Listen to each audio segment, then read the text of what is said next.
11ই জ্যৈষ্ঠ। আস্তে মায়েরা সবাই মন দিয়ে শুনবেন, বাবারাও শুনবেন। আমি কতগুলো দামি কথা বলবো, মন দিয়ে শুনবেন। দাঁড়িয়ে জল খাবেন না, বিষ্ণু পুরাণ ঋষিরা রিসার্চ করে করে জানিয়ে দিয়েছেন। এই যে আপনাদের হাঁটু ব্যথা, কোমরে ব্যথা, পায়ের গোড়ালি ব্যথা, প্রচন্ড ব্যথা হয়, এই ব্যথা হবার 50% কারণ হচ্ছে দাঁড়িয়ে জল খাওয়া।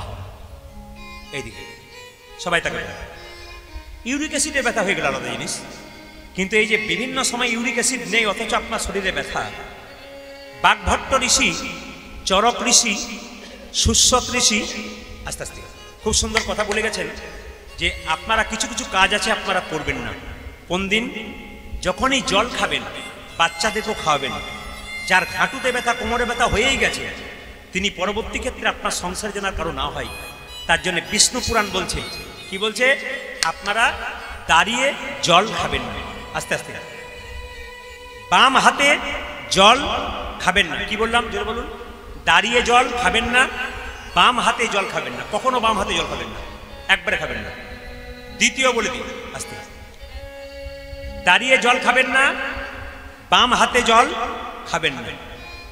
কিন্তু বাড়িতে যখন শোবেন তখন মাথায় রাখবেন, আস্তে আস্তে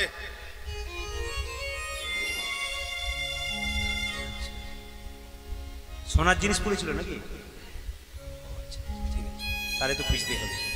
আচ্ছা মায়েরা এই দেখেন, হ্যাঁ আমি যে কথা ছিলাম, বাড়িতে যখন শোবেন শাস্ত্র বলছে আপনার শোবার মাথাটা যেন দক্ষিণ দিক কিংবা পূর্ব দিক হয়। খুব মাথায় রাখবেন। আপনার বাড়িতে যে মারা গেছে সেই মৃতদেহ ব্যক্তির ছবিটা, মৃতদেহ অবস্থায় থাকা ছবি বাড়িতে রাখবেন না, শাস্ত্র নিষেধ করছে। কেন নিষেধ করছে?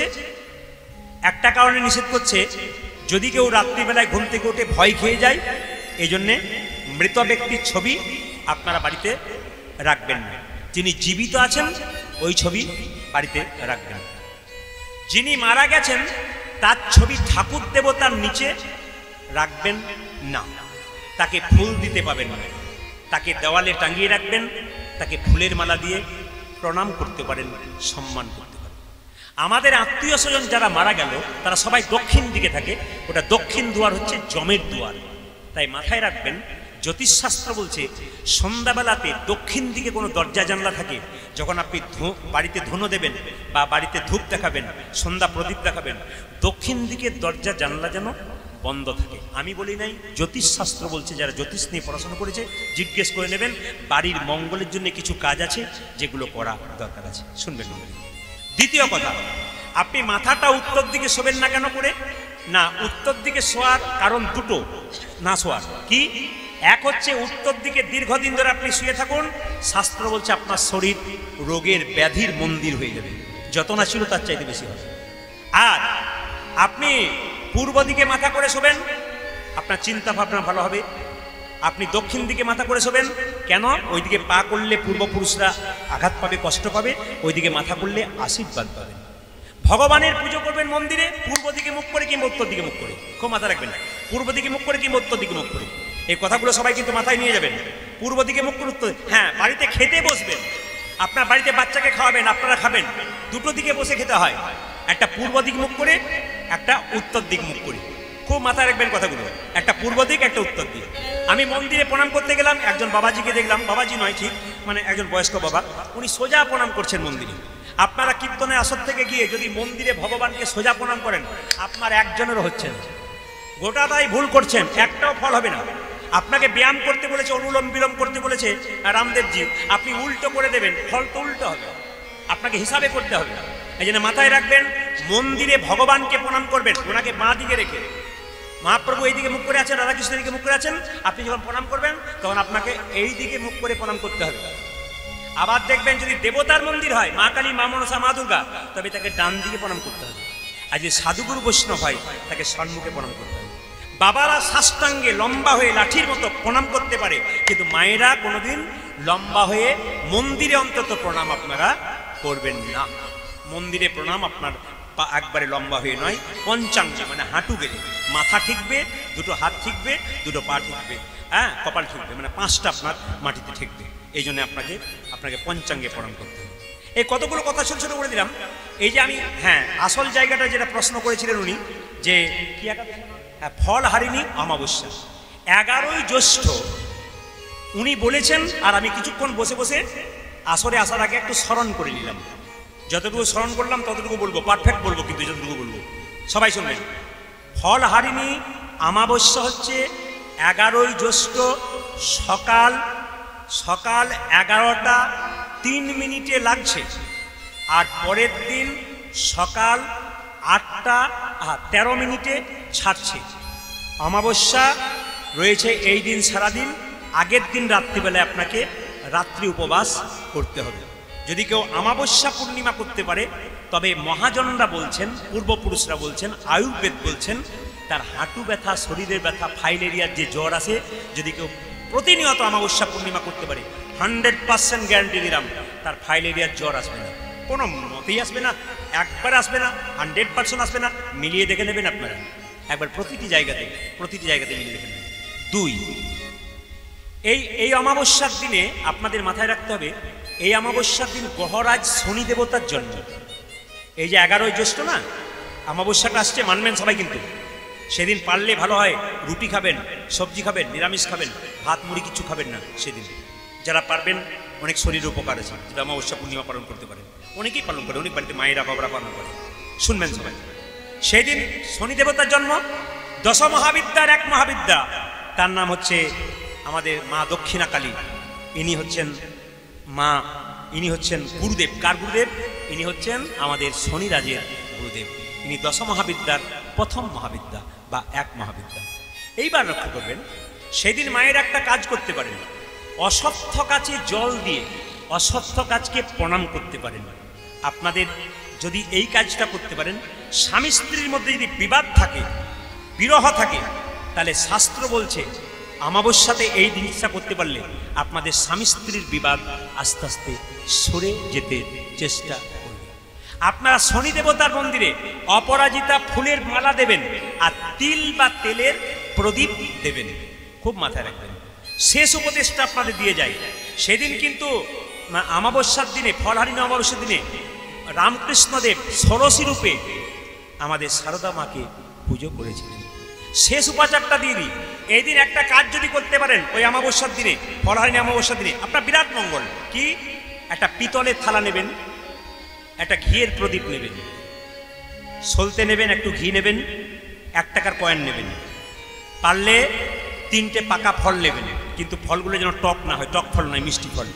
আর কি, আপনি ওই ফলটা নিয়ে গিয়ে একটা গামছা, লাল গামছা বা লাল শাড়ি দিয়ে, যেখানে আপনাদের মা কালীর মন্দির সামনে আছে, সেই মায়ের মন্দিরে পুজো দেবেন।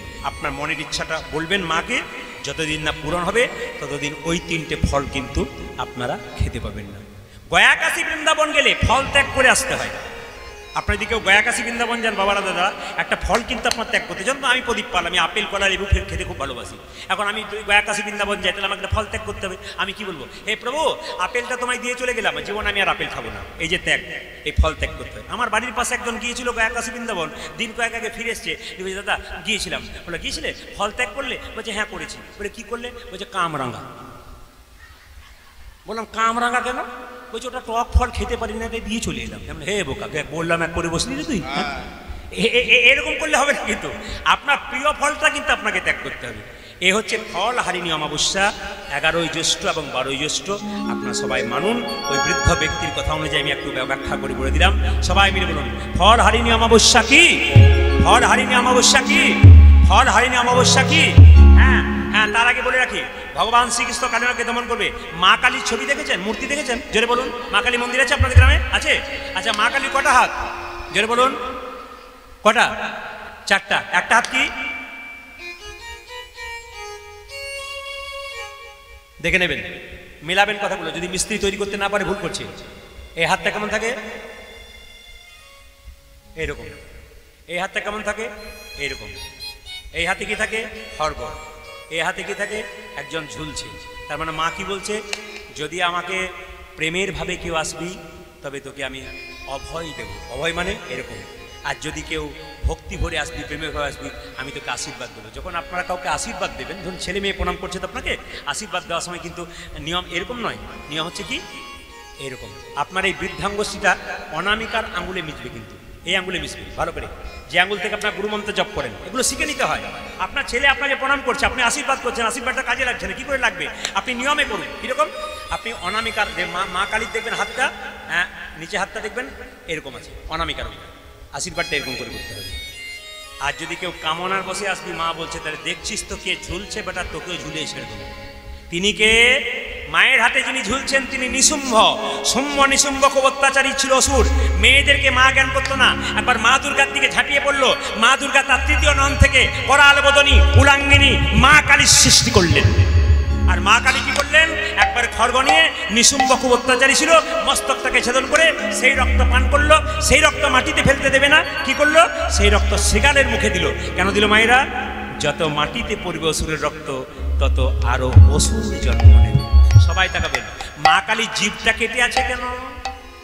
সবাই তাকান, মা কালী জিভটা বলে বাবা শিবের বুকে পা দিয়েছে, ওই জন্য লজ্জাতে জিভটা করে দিয়েছে। একজন বলছে না, ওটা বাইরের কথা, ভেতরের কথা কি? আমরা ঠাকুর দেখতে গেলাম, কিছুই বুঝলাম না, হিন্দু হয়ে জন্ম নিলাম, কি বুঝলাম আমরা? মা কালী দেখলাম, ছেলেকে বললাম পেন নাম কর, পেন নাম কর, ঘর চল। কিন্তু কি জন্যে মা এরকম করেছে এটা আমরা কেউ বুঝতে পারলাম না। এর মধ্যে শিক্ষা আছে। যদি আপনি মা কালীর নিয়ে বলতে পারেন, আমি 1 ঘন্টা বলবো, কিন্তু উপায় নাই, আমাকে ছোঁয়া দিয়ে দিয়ে যেতে হচ্ছে। একটু তাকাবেন, মা জিভ টেম করে আছে কেন? জিভ হচ্ছে লালসার প্রতীক। একটা গাড়ি হলে আর একটা লালসা পাচ্ছে, একটা বাড়ি হলে আর একটা, একটা স্ত্রী হলে আর একটা না না, ওটা বাদ দিয়ে। হ্যাঁ, মানে যত লালসা বাড়বে তত জিভ। মা বলতে চাইছে একবার জিভটাকে লম্বা করে বের করলে, যখন তুমি পেয়ে গেছো তোমার মতো আর টেনশন করো না, এবার দাঁত দিয়ে চেপে ধরো। দাঁত হলো ধর্মের প্রতীক। তোমার যদি নিজের মতো পাওয়া হয়ে গেছে, আর তোমার দরকার নাই, আর তুমি চাইবে কেন, টেনশন বাড়াবে কেন? জিভটাকে বের করে বলছে এটা তোমার লালসা, আর লম্বা করো না।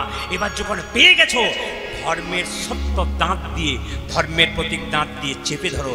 এবার ধর্ম করো, প্রভুকে বলো যা দিয়েছো সেটাকে রক্ষা করতে পারি। এইবার শেষ কথাটা বড় মজার কথা। আপনারা মায়েরা বলুন, শিবের বুকে কালী কি করেছে? জোরে বলুন। যে ঘুমাচ্ছে সে বলুন। হ্যাঁ বলুন। হ্যাঁ, উনি ভাবছেন বেটা খালি আমার দিকে তাকাচ্ছে। আচ্ছা, শিবের বুকে পা দিয়েছে কে? মা কালী দিয়েছেন, জোরে বলুন। আচ্ছা এবার বলুন তো, যদি কীর্তন শুনছেন, মা কালীর সঙ্গে শিবের কি সম্পর্ক? শ্বশুর না ভাসুর? জোরে বলুন দেখি, কে বলতে পারি? শ্বশুর। শ্বশুর। আর বলবেন না, ভাগ্যে আপনি এসছেন, নইলে তো আমরা জানতামই না। না কি বলছেন? কি সম্পর্ক? শ্বশুর না ভাসুর? হ্যাঁ জোরে বলুন। শিখ হয়েছিল বলুন, একজন বলুন কি হয়েছিল? ভাসুর বলছি, একজন ভাসুর, একজন হ্যাঁ কি দিদি বলুন কি বলছেন? একজন বলেছে স্বামী। দেখুন স্বামী কিনা মিলিয়ে দিই। মা দুর্গার তৃতীয় নন থেকে যদি মা কালীর জন্ম হয়, তাহলে মায়ের একটা অংশ মা কালী। জোরে বলুন হ্যাঁ না? তাহলে মা কালীর স্বামী যদি, মা দুর্গার স্বামী যদি শিব হয়, তাহলে মা কালীর ভাসুর হবে নাকি? কি হবে? স্বামী হবে। এই দিকে তাকাবেন, এই দিকে। তাহলে মায়ের বুক, মা কার বুকে পা, মা কার বুকে পা দিয়েছে দাদা? মা কার বুকে পা দিয়েছে? স্বামীর বুকে পা দিয়েছে। জোরে বলুন হ্যাঁ না? পা দিয়েছে না? জোরে বলুন পা দিয়েছে না?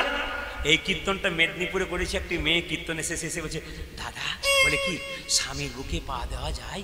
বলে আপনারা তো ইচ্ছা কেন? বলে আমার মাঝে মাঝে ইচ্ছা হয়। ইচ্ছা হয়? বলে হ্যাঁ, কিসের ইচ্ছা হয়? বলছে হ্যাঁ, আমার স্বামী মদ খেয়ে মাতলামি করে আমাকে মারধর করে চিত হয়ে শুয়ে পড়ে, আমার মনে হয় দিয়ে, কিন্তু কি করব, দিতে পারি না। আপনার কীর্তন শুনে বুঝতে পারলাম, আমি কাল থেকে দেবো। বললাম কাল থেকে দেবেন, কিন্তু হার্টের ডাক্তারকে চেক করাবেন কেমন অবস্থা আছে। নিতাই গৌর হরি বল। বলুন কালিকা মাতা কি?